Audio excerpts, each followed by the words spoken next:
আজকের ক্লাসে আপনাদেরকে লেট এবং গিভ দিয়ে ইংরেজিতে কথা বলা শেখাবো। এই ভিডিওটা যদি আপনি সম্পূর্ণ দেখে নেন তাহলেই আপনি হাজার হাজার শব্দ তৈরি করতে পারবেন কারো সাহায্য ছাড়াই। তো চলুন আর কথা না বাড়িয়ে আজকের ক্লাস শুরু করা যাক। ইংরেজিতে লেট এটার অর্থ হচ্ছে দাও, গিভ এটারও অর্থ হচ্ছে দাও।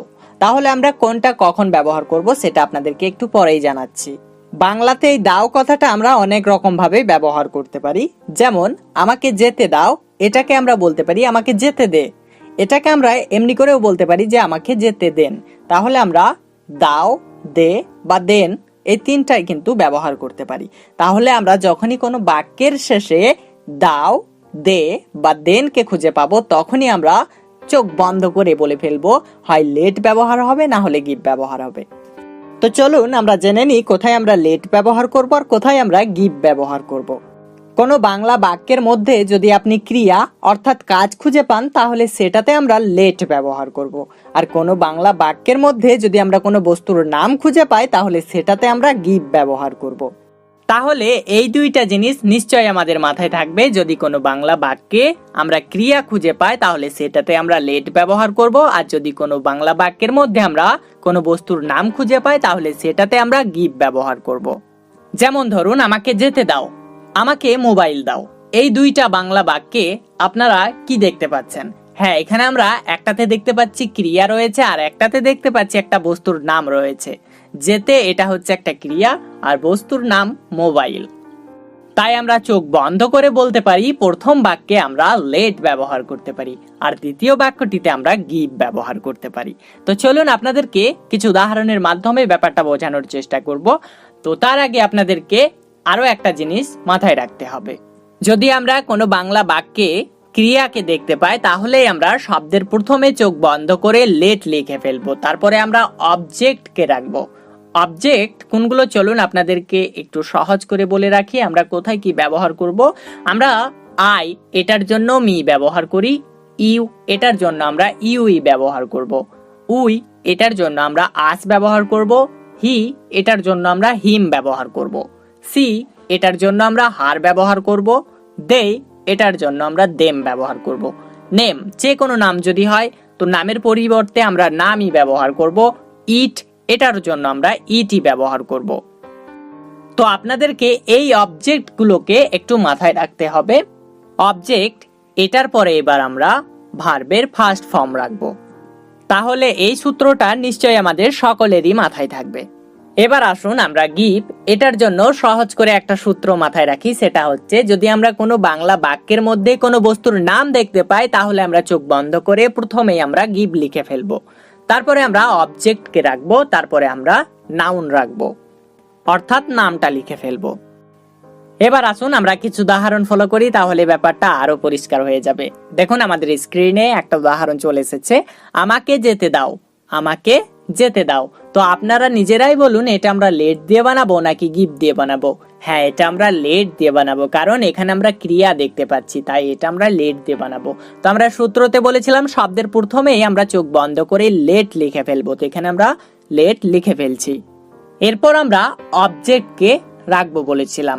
তো এখানে আমাকে এটার জন্য আমরা আই দেখতে পাচ্ছি, তো এখানে তো আমরা আই লিখতে পারবো না, এখানে আমাদেরকে এর অবজেক্টটা রাখতে হবে মি। তো আমরা এখানে মি লিখে ফেলছি। আর ভার্বের ফার্স্ট ফর্ম হচ্ছে গো, যেতে এটার ইংরেজি হবে গো। তাহলে হচ্ছে let me go, let me go. আচ্ছা, এটা যদি আমরা নেগেটিভ সেন্টেন্সে বলি তাহলে কি রকম হবে?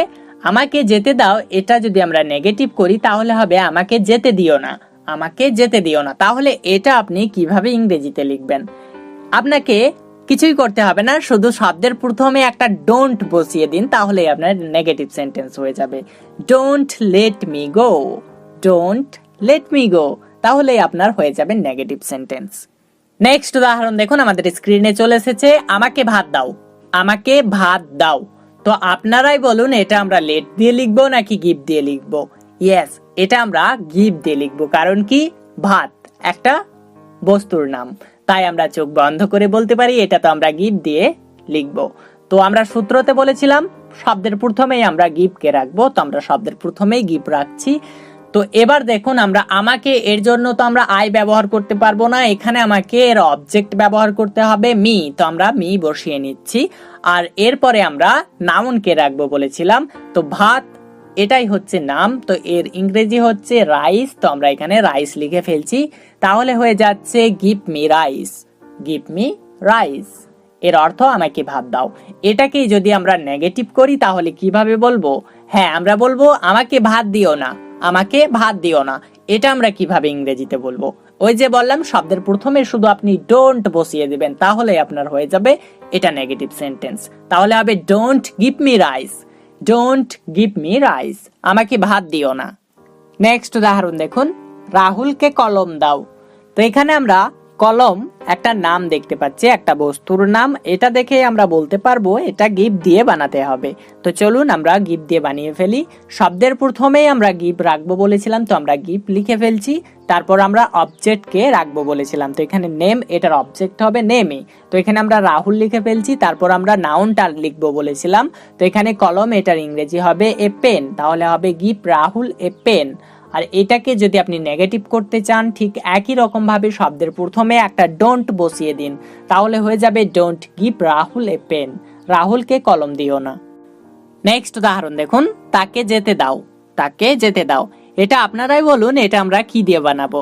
হ্যাঁ, এখানে আমরা লেট দিয়ে বানাবো, কারণ এটাতে আমরা ক্রিয়া দেখতে পাচ্ছি, যেতে একটা ক্রিয়া, তাই এটা আমরা লেট দিয়ে বানাবো। তো চলুন আমরা শব্দের প্রথমে লেট লিখে ফেলছি, তারপরে আমরা অবজেক্ট রাখবো বলেছিলাম। তো এইখানে হি তো আমরা লিখতে পারবো না, এটার অবজেক্ট হচ্ছে হিম, তো আমরা হিম লিখে ফেলছি।